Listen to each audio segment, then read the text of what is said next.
step I take, I move my truth. Every time they tell me stop, I use every comment, hate that makes my feel. Gather up my energy and boom, I hear them talking, saying the way that I move is so reckless. That is a part of my mind I've been blessed with, giving my blood so I am relentless.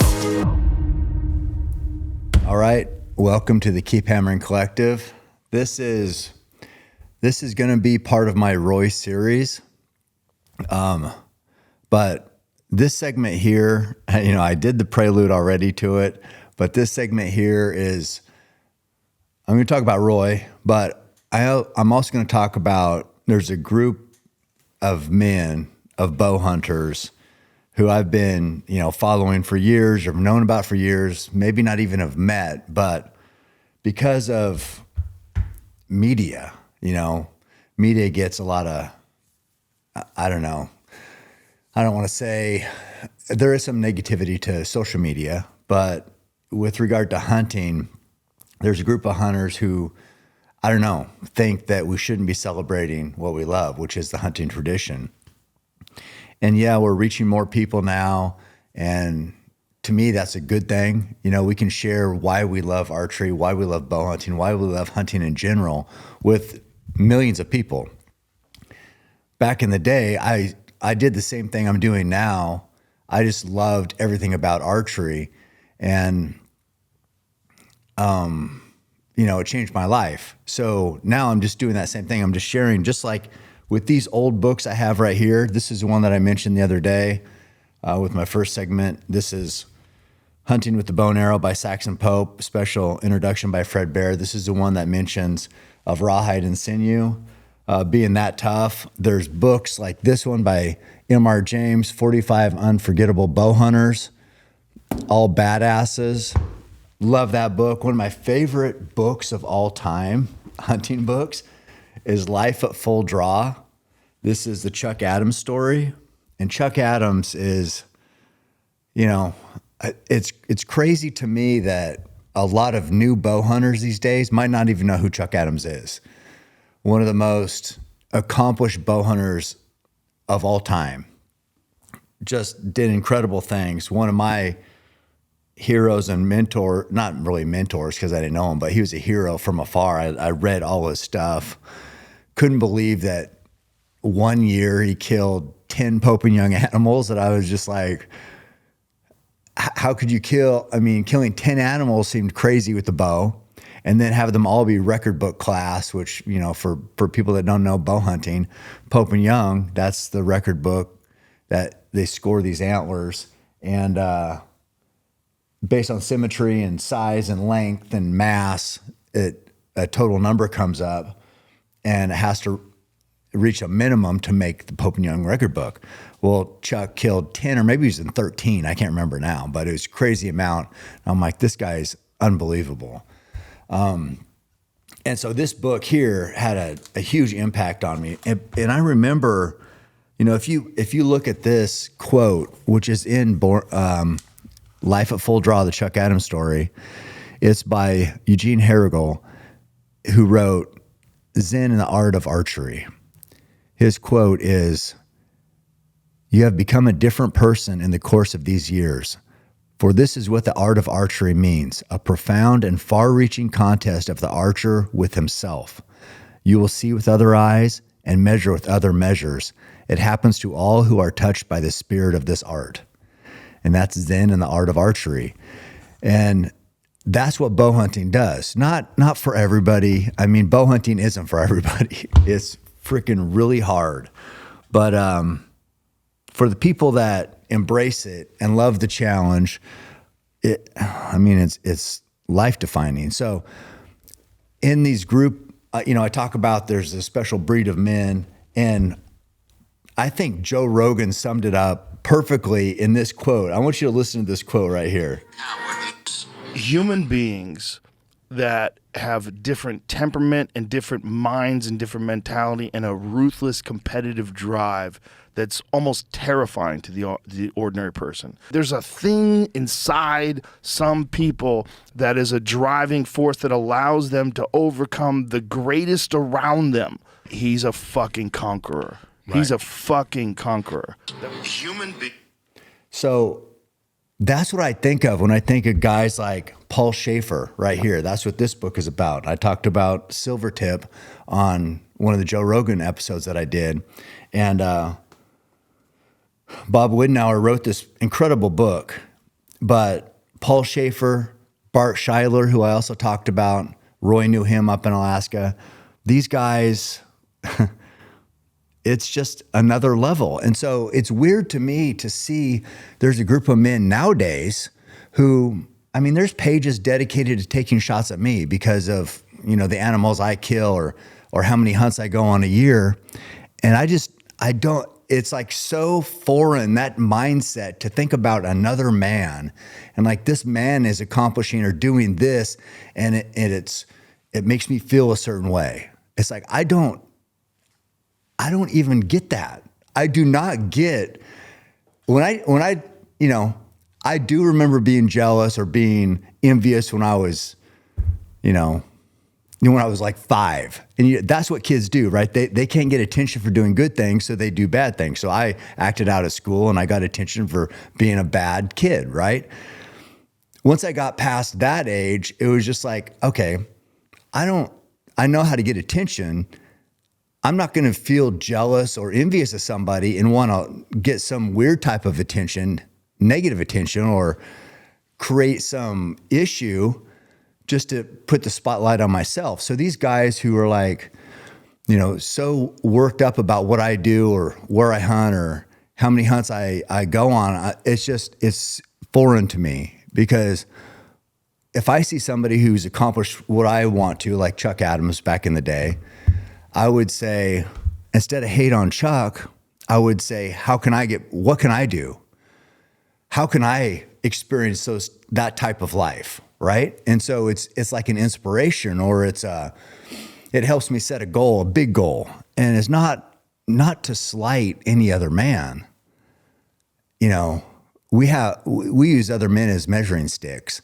And I remember Roy and I would, you know, we'd go on hunts and we'd say, well, has any man ever done this? And if a man has done it, we thought that we could do it. We're men too. So if somebody else did it, we can do it. And that's the mindset. These guys who I'm talking about here, guaranteed they're not even worried about anybody else, any other man. They're not like, it's not even on their radar. They're focused on their own goals, what they can do, living this incredible, wild existence, doing amazing things in some of the most breathtaking country on earth. They're not thinking about, oh, this guy did this and he killed a bull and now I can't kill a bull. It's like, so these are the type of men who I want to resonate with or have their words impact me. I don't even get somebody, a defeatist type. It's just a crazy attitude. So when I read these, I'm like, this is inspirational. I want to talk about, well, a few of them, but Paul Schafer, incredible bow hunter. He died much too young. A lot of these guys who, you know, the mountains are unforgiving. So Paul died, Bart Schuyler died. They say he got, you know, eaten by a grizzly after he killed a moose. But Bob wrote, or Bart's mentioned in this a lot, along with Paul Schafer, but Bob Widenauer wrote this, and it was so nice. I mean, you guys got to read this book. It's an incredible book, Silvertip. But he, you know, wrote a really nice card to me, and I didn't know it at this time, but pretty crazy. One story that Paul Schafer had is he killed a sheep, and it was on the edge of a cliff, and he had to hold onto a tree and hold onto the leg of the sheep with the other arm, and it was 250-pound sheep, and he pulled it up on this cliff. I didn't know that story when I did a similar thing in 2008 with my doll sheep, and I'm sure it's still on YouTube. But Bob mentions that here, and when he sent me this book in 2021, so not even that long ago. But I told him how much I liked the book, so he sent this to me, and he sent me a few extra copies so I could give them away, and I have. Gave one to my son. Got, you know, just love giving them out because, again, this is spreading the word of bow hunting. That's that's a special part of our tradition. So he writes, I am pleased that you enjoyed Silvertip, and I thank you for promoting it on your podcast. You have had a positive influence on my book sales and my family. I particularly enjoyed how you tied your sheep and wrestled to the I particularly enjoyed how you tied your sheep wrestling to the match Paul also had at the edge of the cliff, a great video. As a tangible thank you, I've included a few gift books for you. Please use them. At age 79, with a new ankle replacement, my world adventures is shrinking, but if your adventures bring you our way, please look me up or any of the Woodenauers or Snyders, and we'll try to have some fun together. Our best wishes to you for all you do, your friend, Bob Woodenauer. But this book, as I said, it's incredible, impactful. Paul and Bart both shot like super high poundage bows, and these are recurves. And, a lot of people these days, you say you shoot a high poundage bow, they're like, oh, you're doing it for ego, or you could do the same thing with the 70 or 60 pound bow. It's just like, it doesn't even make sense to me. These guys weren't worried about what anybody else is shooting for a bow or the poundage, or it's just a non-factor. It's a non-factor for people like this. The next archer I was going to discuss is Dwight Schuh, because Dwight Schuh, he wrote a great article about hunting with Roy. And again, as I said the last time when I read Bob Amin's article and Frank Noska, it's one thing if I say something about Roy. Obviously, I'm biased. We grew up together. We learned bow hunting together. I'm his number one fan, right? Roy was incredible. But when somebody like Dwight Schuh, who, if people, again, I'm going to use this as a way to celebrate archery and the world of archery. But Dwight Schuh was, just one of the most impactful figures in archery for the last, number of decades. When I started bow hunting, I watched a video that was with Dwight Schuh and Larry D. Jones, another archery legend, and it was called Elk Fever. I watched that video thousands of times. I mean, it was the reason why I wanted to bow hunt elk. So Dwight was, the man back then. He went and was editor of this magazine, Bowhunter magazine, I think one of the best bow hunting magazines of all time. And then before him, the editor at Bowhunter was M.R. James. M.R. James wrote a book, 45 Unforgettable Bowhunters, and these are all the legends. So again, this is the history. This is why we need to do stuff like this. This is why we celebrate hunting and tell these stories, and we share our history and our lessons and our adventures, so it impacts others. Just like these men have impacted me, it is our responsibility to impact the next generation, because that's what keeps our passion alive. That's what keeps this tradition of bow hunting and hunting alive, is passing down these stories, sharing these stories. Yes, people will say, I don't know, 10,000 years ago, there's cave drawings telling the story of a hunt. And then it was, you'd have some old black and white pictures, or you'd have an artist rendering. And then it was, maybe we had some good pictures, and then some film, like when Fred Bear started coming up, he made these films on incredible adventures in Alaska. And then it evolves, and now it's a different form of media, as I said, it's social media. But the point is, it's like we've always shared the adventures of the hunts. We've always shared, the close calls, the everything that makes a hunt special. That's the responsibility of hunters, to get that down to where it can be recorded and shared. That's all. We got to do it. We got to do it. Otherwise, this is a pastime that's going to die, guaranteed. Because without that history, I don't know, it's just going to fade away, I'm afraid. So 45 Unforgettable Bowhunters, M.R. James writes, and this one's about Dwight Schuh. And I'll give a little preview of Dwight Schuh before I get into his article about hunting with Roy. But M.R. writes regarding Dwight, some outdoor writers write well enough, but tend to rely on hyperbole and embellishments rather than shooting skill and hard-earned success. To turn out suitable manuscripts, they've learned a long time ago it's much easier to hit a big game article with a typewriter key than a well-placed bullet or broadhead. Read their articles and you may be convinced they're knowledgeable, efficient hunters. Meet them, talk to them, or hunt with them, and you may come away disappointed or disillusioned.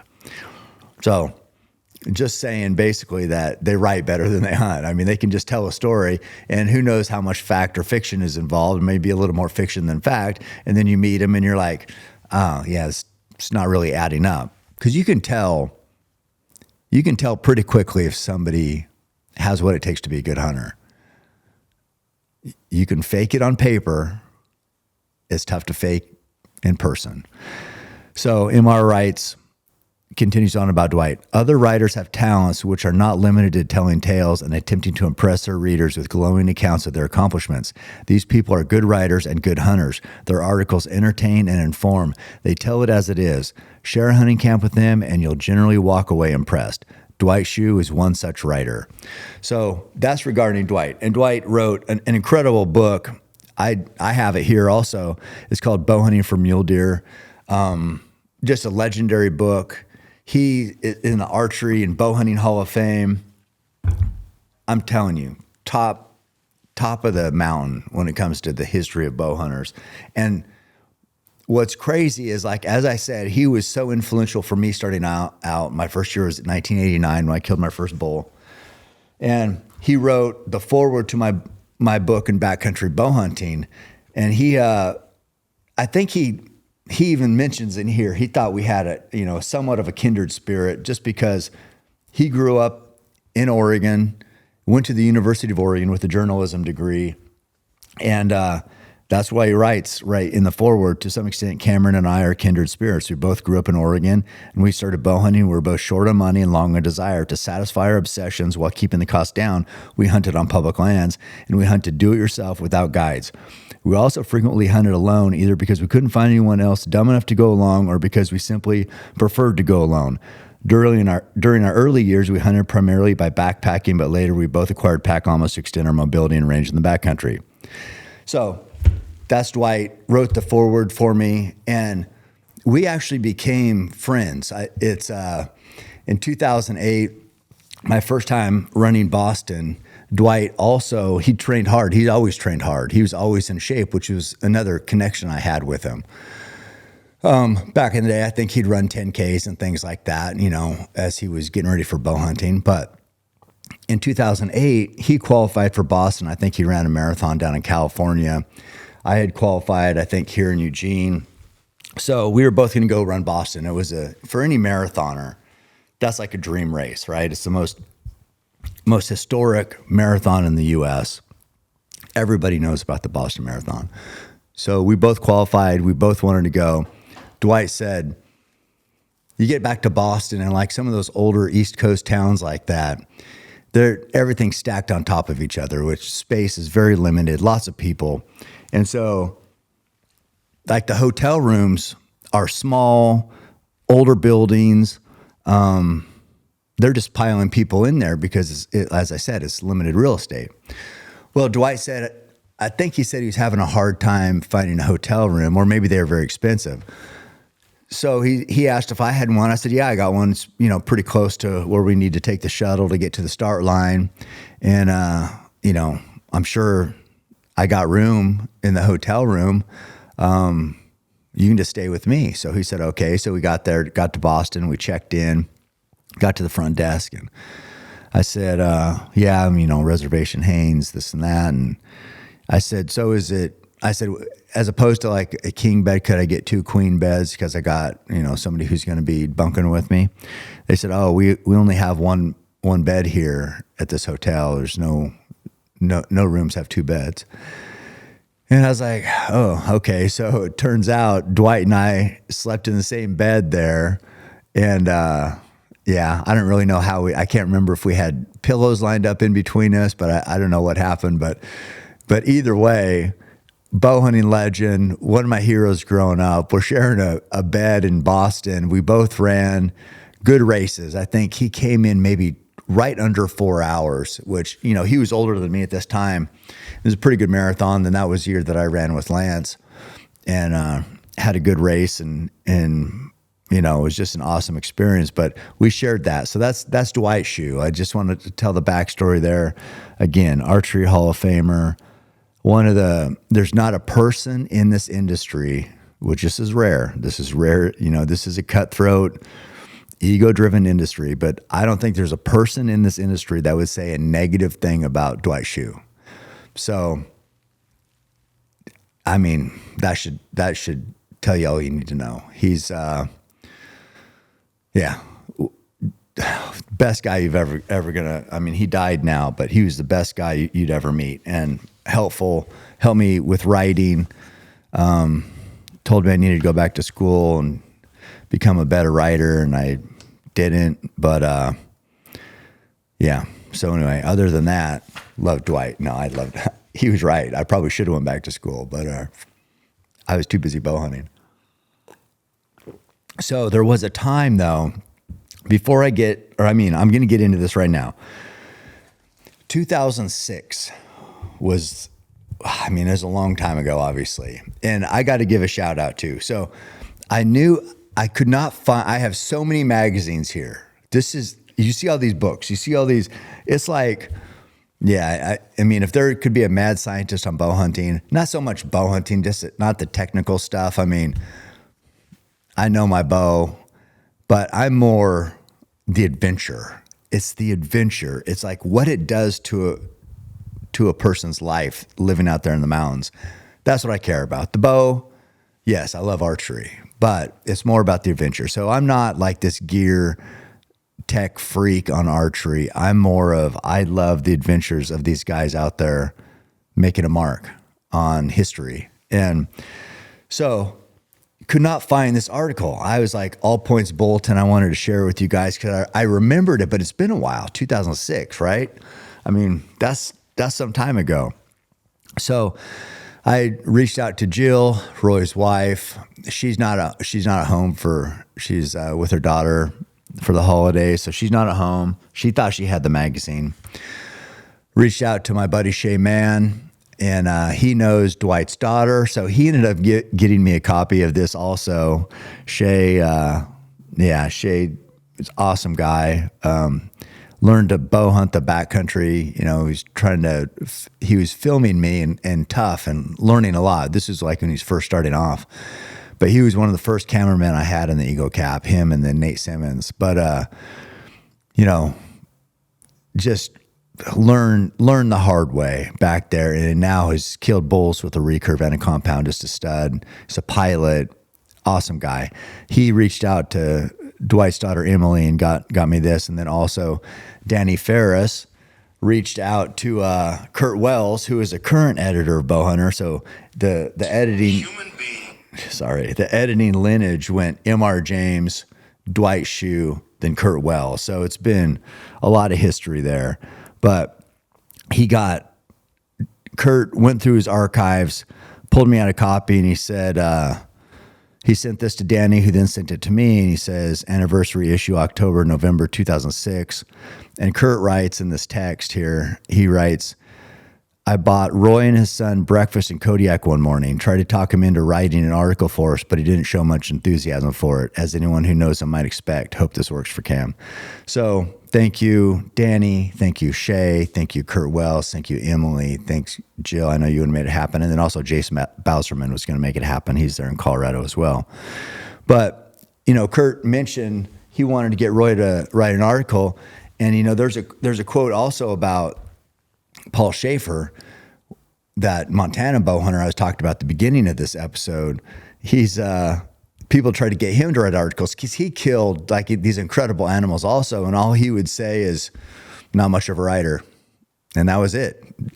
These guys, they don't care about the attention or seeing their name in print. Like, as a writer, there's nothing like seeing your byline and seeing your story told and shared with others. That's what writers, it's a big part of being a writer. But if you don't care about that, it doesn't matter. You're just living. And that's how Paul Schafer and then also Roy was. But I made sure Roy's story got out. In this one here, this is called The Deliverance. This is by Dwight Schuh. This is on that hunt in 2006 with Roy Roth. And as I said, Dwight, been around, done it all. You know, he didn't kill the Super Slam. I think he killed 22 of the 29 animals, but that's a hell of an accomplishment. Hall of Famer, what do you say? So, The Deliverance, and the subtitle here to this article is The Wilds of Alaska. God, let me start this over. The wilds of Alaska might very well teach a bow hunter more about life than about hunting. So that was his byline or his subtitle there. The article starts off, I was worried. Never before had I met Roy Roth, and now he and I would spend 2 weeks alone together on Kodiak Island. It all started with my friend Bob Amin. I call Bob the Sitka King because he is a fanatic for hunting Sitka black-tailed deer. That's the deer that lives on Kodiak Island. It's a subspecies of the Columbia blacktail, and they're awesome animals. So Dwight continues. He has probably killed as many Sitka deer as any bow hunter alive, and some of the biggest. When Bob invited me to hunt deer with him on Kodiak Island to record a program for Bowhunter Magazine TV, I jumped at the chance. Bob's Alaska friend Roy Roth would round out the party. I was excited. However, when I arrived in Anchorage, Bob delivered bad news. He had an infection in his leg, and his doctors forbade him to go hunting. He might die. That meant Roy and I would go alone. I had never met Roy, and our first meeting concerned me. Roy looked like a couch potato. Could he pull his own weight? I was worried. So, Roy, Roy is, he's just a beast. It's like, but people have these preconceived notions on what a beast looks like. If you see Roy, you might not know he is a beast, but we'll see if Dwight's tune change here. So, looked like a couch potato. Could he pull his own weight? I was worried. Dwight continues, or the article continues. Roy is the best bow hunter I know, Bob assured me. He's also the toughest guy I've ever met, and he's a great guy in camp. You'll see. Well, whatever the case, we were going to Kodiak, Roy and I, and we had Bob to thank for making it possible. After all, would be using all his equipment and eating his food. A week before, he had shipped his tent, rubber raft, outboard motor, food in 2 weeks, for 2 weeks, and all other needed gear to Kodiak. In short, he had outfitted our expedition. When Roy and I arrived in Kodiak, all we had to do was pick up Bob's gear, load it onto Roland Roos's Seahawk Air Beaver, and fly to a remote lake. As the plane disappeared in the blue sky and glaring sun, we began setting up Bob's bomb-proof tent and had to take off our shirts to cool down. Man, it's hot out here, I remarked. Enjoy it, Roy himself, a veteran of Kodiak Island, said cheerfully. It'll change. When we began hunting on October 28th, we could see we had hit things right. Severe weather in 1999 had killed an estimated 90% of all deer on the island. Since then, the winters had been mild. And by the fall of 2005, the deer were once again thriving. Right off, we were seeing 20 to 30 bucks a day. The south half of Kodiak Island has no trees, so we hunted by glassing and then stalking. In some places with broken terrain, getting close to the deer was easy, but when they were in the tall grass and alderbrush, we often could not sneak within bow range. That's when we employed a secret weapon, a decoy hat. So yeah, Roy loved these hats. Bob, I don't know if Roy got them from Bob. I think so, but they're basically a hat and they have deer ears on them. They look like a kind of a deer head. And actually Danny Ferris, who I mentioned, he has a company called Ultimate Decoy, and it does the same thing. But these are very effective on these Sitka bucks that are on Kodiak Island. So they were using the deer hats. I cannot say enough good things about the guys over at Montana Knife Company. I've been using their knives in the mountains for the past 3 years, and I've been nothing but impressed. They're an American company. Their knives are made here in America, and their master bladesmith, Josh Smith, is one of the best knife makers out there. Their culinary cutlery is some of the best I've used, even though I don't use it because I don't cook, but I do use it when I'm eating. But I do know any cook would likely love them in their kitchen. I'm proud to partner with the guys over at Montana Knife and looking forward to some cool new products we're working on collaborating on in the coming months. Head over to montanaknifecompany.com today and use code CAM for free shipping. As we all know, I've been putting all my guests through a pretty good cardio session on Mount Pisgah. Go Ruck is a welcome new addition to the podcast and Lift Run Shoot series. I love the 80-pound sandbags, but I'm not sure how my guests feel about it. But what do they say? Pain is weakness leaving the body. All the people at Go Ruck are beasts, and I'm thrilled to partner with them. We use the rucks and sandbags on almost every episode, and now you can take your training to the next level as they are offering listeners 10% off when you use code CAM, C-A-M, at goruck.com. See you guys on the mountain. You better not forget that weight. Over the next few days, I also learned the truth about couch potatoes. This is Dwight writing again.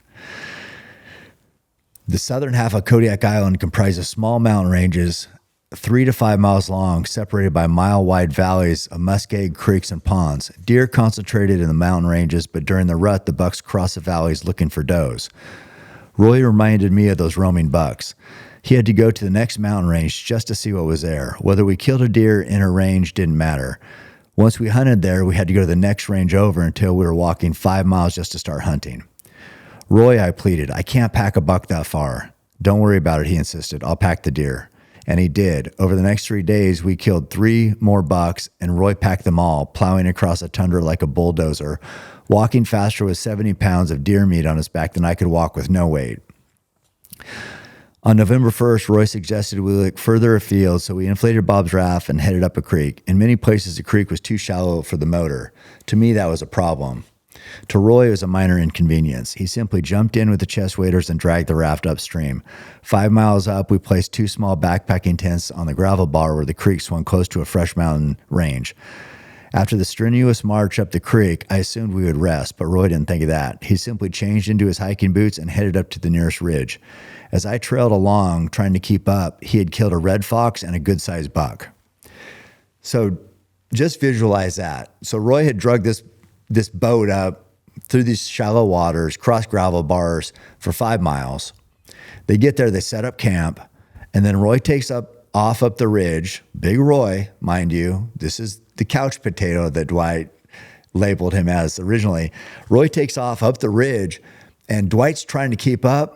And while he's trying to keep up, Roy killed a fox and a buck with his bow.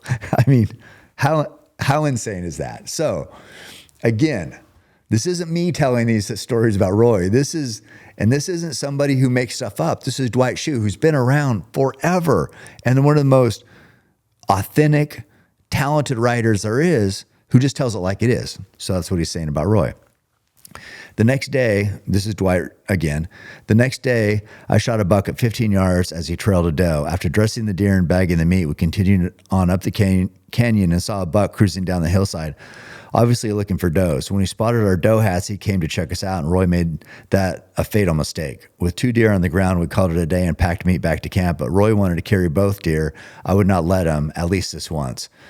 Approaching camp, we saw a bear down by the creek, 200 yards away. We stayed high on the hillside, talking and whistling to make sure he knew we were there, and stayed away. However, as we topped a hill, we saw his enormous head coming right up our trail 20 yards away. Apparently, he had come up to investigate all the noise.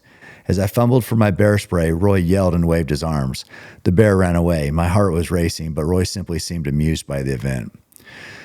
So this is, I mean, you know, I've been with Roy. I killed a grizzly or a brown bear. Here's Roy's temperament. It's like always in control, always just as calm as can be. And yeah, we loved the adventure. We loved when it worked out, but all these challenges and all these intense moments that happen, they're just part of the hunt. It's like, I'm not getting worked up about it. There's a YouTube video, John Rivet went up with me to Alaska, with me and Roy. We were going to hunt brown bear. And I said, hey, John, would you want to come up and, film? And it's going to be great to hang out with Roy. And I think you'd really like him. So we go up there. I do the stalk on this brown bear. And this is, again, on YouTube. Bear gets up 40 yards, frontal, and I hit him pretty much perfect, maybe an inch to the right. And bear runs off, obviously fatally wounded. I go back. Roy's back probably 150 yards back, just kind of watching, let me do the stalk. Had a stalk in this creek, up through this tall grass, get up, the bear sat up. He's right on the edge of the creek, and then I shot him. And when all that happened, a sow brown bear, a giant one, over 20 years old is what we were estimating. She got all worked up by the story, by the noise, arrow hitting, the bear making out a kind of a beller. Maybe she smelled the blood from the blood coming out after the arrow blew through. And she came over, she attacked that bear. My bear died and she was attacking it. So we were yelling at her. She ended up, her focus came off my brown bear that I killed and shifted to us. Roy had a rifle and he shot out there because I was saying, God, she's tearing up my bear. I said, shoot out there, get her off that bear. And so he shot a couple times out there. And finally the bear, snapped out of attacking the bear I killed, but her focus came to us then. And then we're there kind of in the knee-high grass, not a tree anywhere. And she sees us about 130 yards away and just comes sprinting. So Roy's standing there and I'm standing there. And that's when I knock up another arrow. John he had the ammo in his pack. So we said, go, Roy had shot twice already. I don't know how many shots he had left, probably just one. And he said, as this bear was charging in, he said, if she crosses the creek, I'm going to have to kill her. I said, yeah. So she kept coming, splashed through the creek, all the way up to our side, and stops maybe 20 yards away. And it was like, stood up and it was like huffing, just looking, crazy. I don't know what was going on in her head, but normally brown bear aren't quite as crazy as grizzlies, but man, the situation with that dead boar, she had 3 full-grown cubs, which means, the cubs can survive on their own. They're probably 300 pounds, but they hang out with their mom even past when they don't need her to survive, but it's just kind of sometimes full-grown cubs hang out after their yearlings. And so she had 3 full-grown cubs there. So might have been the situation with the boar and the blood and the yelling and the shooting and the cubs. All of it made her crazy. So she comes over, stands up, huffing and puffing, popping, doing everything she's doing. And Roy we were like yelling at her, hey, get out of here, get out of here. Roy, didn't want to shoot. We had a bear killed already. We didn't want to kill another bear. And so he said he was going to shoot if she crossed the creek, which she did, and he didn't shoot. But then she came up on our side of the bank there, and she's, maybe 20 yards away, and stood up. He never shot. I had an arrow knocked. It was, whatever. You're just trying to figure out what you're going to do. And then we're yelling, the bear drops down and charges. So Roy, boom, shoots, drops her at, I don't know, from here to this camera, it might be, 10 feet away. Maybe not even that. And then no excitement, just like, I think I mentioned this in the book, but we were both upset. We were both like, I'm like, fuck, did not want to kill another bear. And he's like, dude, I had to. But it was just, that's just what happened. So that's Roy's demeanor. So he's had a lot of close calls with bear. If you've been in Alaska and you've been doing all the hunts that he did, you're going to run into grizzly and brown bear. Plus he killed a lot of them, in hunting. And it's just the nature of the business up there, essentially. But so when Dwight writes that Roy seemed essentially amused by that bear, he said, Dwight wrote, the bear ran away, my heart was racing, but Roy simply seemed amused by the event. That doesn't surprise me. I've seen Roy in a lot of intense situations, always in control and unflappable. Rare quality. Very rare quality. Bear get a lot of people worked up, but he was one of a kind in that regard. So this article continues. Dwight's article that was in the 2006 issue here of Bowhunter called Deliverance. Is that what it was? Yeah, the Deliverance. On November 5th, as Roy had predicted, the weather changed with the wind hitting 50 to 70 miles per hour, snow flying, the river freezing along the edges. We returned to base camp and the dependable shelter of our big tent. November 9th was our last scheduled day of hunting. Roy had one tag left, but things were not looking favorable. A full-fledged blizzard had set in with winds of 50 miles per hour and heavy snow.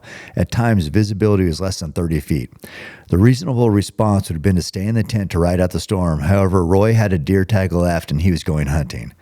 We plunged through the deepening snow, checking protected draws where deer might seek shelter. For an hour, we did not see a deer, but then, through the curtain of blowing snow, we made out a buck battered with a doe. Crawling through the snow, we got within 40 yards, but Roy did not have a clear shot, and we could get no closer. For 2 hours, we crouched in the roaring wind, snow hitting us like bullets, waiting for the buck to move. My goal was to shoot video, but in reality, I wanted to run to the tent. I was freezing. Roy wouldn't budge. He was going to kill that deer. He kept his hands bare so he could shoot as he faced the wind, keeping vigil, ice coated his face. Let me know if you're going to shoot, I shouted over the roar as I hunkered back to the wind to protect my hands and face. Roy stayed poised to shoot. At last, the buck stood, giving Roy a shot. As Roy's arrow disappeared into the blowing snow, the hard-hit buck sprinted down the hill, sending plumes of snow flying with each bound. Knowing the trail would soon disappear, we followed immediately and found the buck floating in a creek. He had tried to jump the creek, but had died mid-flight and landed in the water. So, yeah, that's Roy in crazy weather conditions also. So that just gives you the idea of, I don't even know. I mean, to say tough, it's not tough. It's more than tough. I don't know what it is. But it's like, as Joe, that little clip I played of Joe, it's like the special breed of men. Not many people are going to go out in those conditions. And then if out there, not many people are going to be able to get a buck killed. But there's a special breed of men who will. That's Roy. That's why we tell these stories. That's Bart Schuyler. That's Paul Schafer. That's so many legends out there that people don't know about. It's my goal to share these stories about these guys who just impacted my life. So November 10th, this is Dwight picking up in his article again. November 10th was our pickup day. The plan was simple. We would motor 15 miles downstream to a point where Roland could land his plane to pick us up. And I've done this hunt too. Roy and I went here. How you get in there is they'll land on, it's a little river, but those float planes can land on, if it's deep enough, they can land on a little river. It's kind of more like a creek. And then we'd camp right there by the side. But to be able to land there, they have to have water. It can't be frozen, right? The pontoons have to be able to hit the water and slow down and do everything they do. If the river's frozen, not going to happen.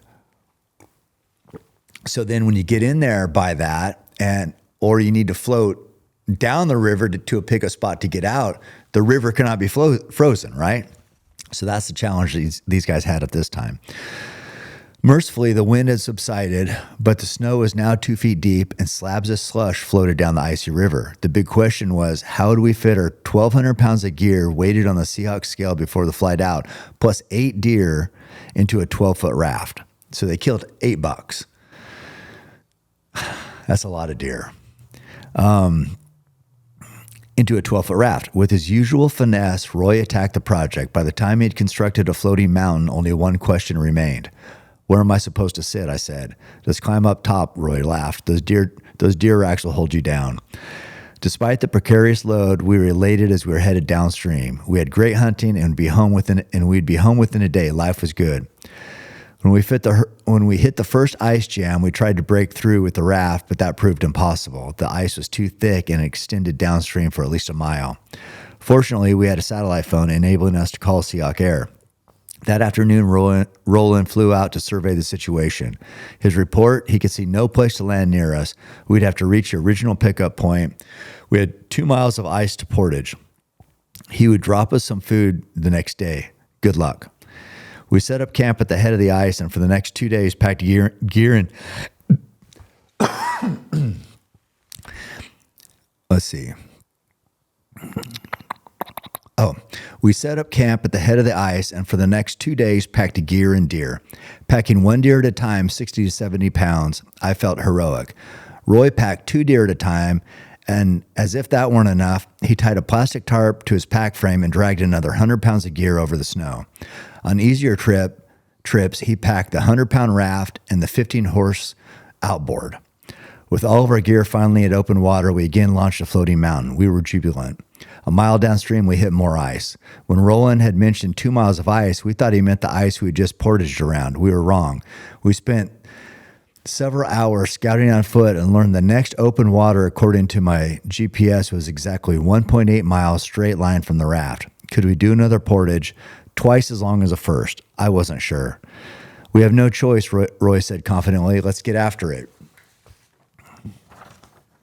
Once again, we set up camp, and for the next 3 days, 8 hours a day. Now listen, 8 hours a day is pretty much all the daylight you have on Kodiak in this time of year, because it gets light like at maybe 8 in the morning and dark at 4 in the afternoon.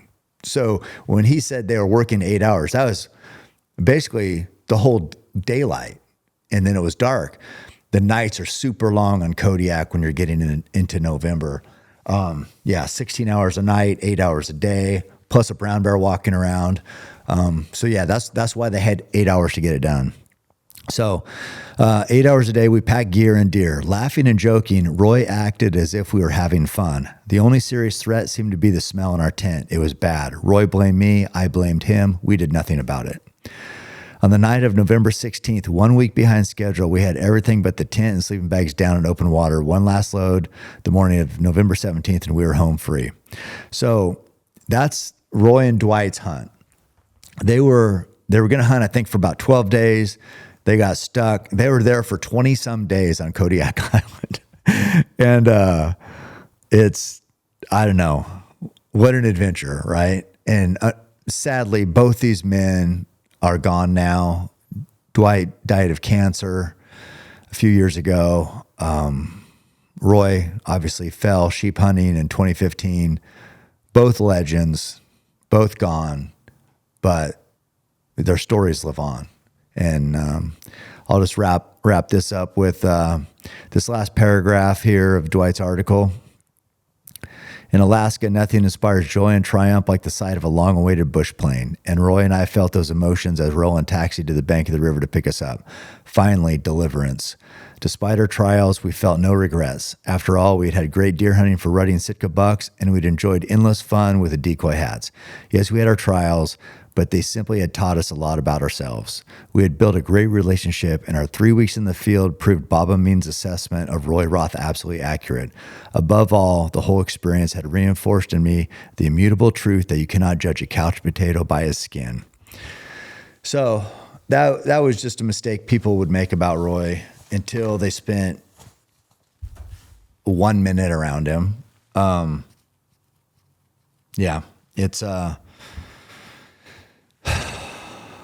So that's I just like telling the backstory of Roy, just so people who, again, from me, it's one thing. From legends like Dwight, Bob Amin, Frank Noska, it's another. And I'll just wrap up this episode here about we'll just call it a different breed of men. This is an article I wrote in Bowhunter. This is back in September of 2010, and here on the top of the front cover there, it says, Cam Hanes is a wannabe. Pride yourself in being an imitator, page 12. So this is when I first started my column for Bowhunter, and I wrote this article, and it's called Wannabe. When you imitate someone worthy of imitation, you can pride yourself on being an imitator. And it was me basically telling Roy stories about why he was who I wanted to live up to. And it's a great picture of me and Roy on my Doll sheep hunt. I killed my only Doll sheep on Pioneer Peak there, which is the hunt Roy was on when he fell. But we had a great trip there, got it done. In this article here called The Wannabe, I mentioned Roy's toughness, and I said here, back in the early 90s, Roy and I wanted to hunt the backcountry, but we couldn't afford to hire horse packers. Thankfully, his dad decided to buy some llamas, which we trained to haul our gear. During one scouting trip deep into Oregon's Three Sisters Wilderness with the llamas, Roy was heating some dinner on a single burner propane stove using a pot with a handle that would hang down on the bottom side of the pot, essentially right in the propane flame. We were boiling water to make a little mac and cheese. So once it came to boil, Roy gingerly lifted the handle and grabbed it to lift the pot off the burner. Well, that handle was branding iron hot, and when Roy began to lift the pot, the handle melted into his skin on his fingers. He couldn't throw it down because boiling water is a precious commodity in the backcountry. So he set it down as fast as possible while exclaiming, "Jiminy Christmas, that is hot." As a side note, in close to 30 years of knowing Roy, I've never heard him utter even one cuss word. So that was another fun fact. Roy just didn't cuss, but he was funny as hell somehow. Anyway, he had a deep burn, seemingly to the bone, on the backside of his second knuckle where the pot handle had rested as he lifted the pot. We stayed in the wilderness for a couple days after that, and he never mentioned it again. He just wrapped his fingers in duct tape and kept on keeping on. Approach. No mountain is too high or challenge too great for Roy to overcome. Back in 2001, Roy and a couple of buddies and I were hunting spring bears on Prince of Wales Island. To hunt the way we do there, we need a decent-sized aluminum boat and with an outboard capable of handling big, rough, open water. Early on in our hunt, the outboard went gunny bag. We had a tiny inflatable raft, an 8-footer, I think, with an equally tiny 8-horse outboard. We'd hauled it along just for emergencies. Well, Roy knew the success of our hunt was in jeopardy. Without the big skiff and the 40-horsepower motor, the four of us simply could not cover enough country. Roy decided to do something. Just as dark was falling, he hopped into the inflatable raft, fired up the little outboard, and took off towards the closest town, 15 or so miles away. Mind you, most of his travel would be in the dark. Even worse, the front of the lightweight raft constantly tried to lift off the water, seemingly ready to blow over. So for about 3 hours, Roy had to operate the throttle while leaning toward the front to keep the raft from blowing over backwards. He got to town late, slept for a while, and somehow, someway found an outfit that would fly a new motor out from Ketchikan on a Sunday, no less. The next day, the other guys and I hung around camp shooting our bows and wondering what was going on when we spotted a fishing boat in the distance. As it got closer and closer, we could see Roy on board. He had hitched a ride with a commercial boat operator, new outboard motor and all. We were in business again, and we all ended up killing big Pope and Young black bears, which never would have happened without Roy's over-the-top effort. Yeah, so that's just a couple stories about Roy. It's and he was tough to earn respect from, for sure. I also remember another story. He took a guy here into the Three Sisters Wilderness and just kind of on a scouting trip. I think he might have taken the llamas. I think scouting for elk, but might have taken the llamas just to get him. You got to work those llamas to get them in shape. And they went in there for a couple of days, came out, and I said, "Hey, how'd the trip go? How'd that guy do?" And Roy's like, he's kind of a whiner. And I said, "Oh yeah?" I said, "What about?" And he's like, "Oh, well, we didn't set up the tents really good. And then a big storm came in, it started pouring. And so, our sleeping bags were laying in water and we were just soaked all night."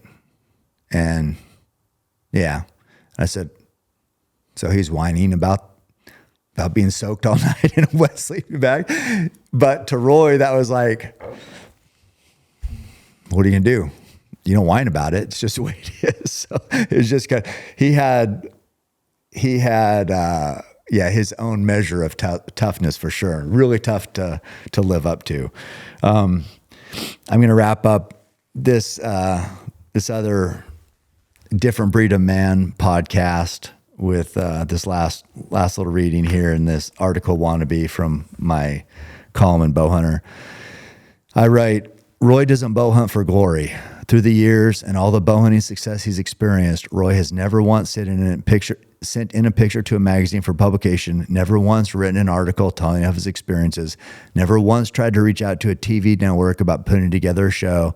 And as crazy as it sounds in this day and age, Roy has never once made a hunting forum or Facebook posting. Emails, he'd sent a handful in his life. If I hadn't written a few articles about Roy and his exploits, his bowhunting accomplishments would largely be unknown. All that being said, Roy does bowhunt for something other than punching tags and filling freezers. In an article called It's Not About the Bow, which I wrote a few years ago, I asked Roy how he's so successful in some of the toughest bow hunts in the world. Not 100% sure what my key is, Roy answered. I think it's probably a lot of little things. Above all, I always stay positive.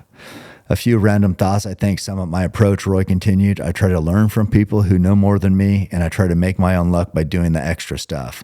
Above all, I believe God blessed me with certain gifts to use for his glory. Personally, despite the somewhat negative connotation of the Urban Dictionary definition, I don't think being a wannabe is necessarily a bad thing.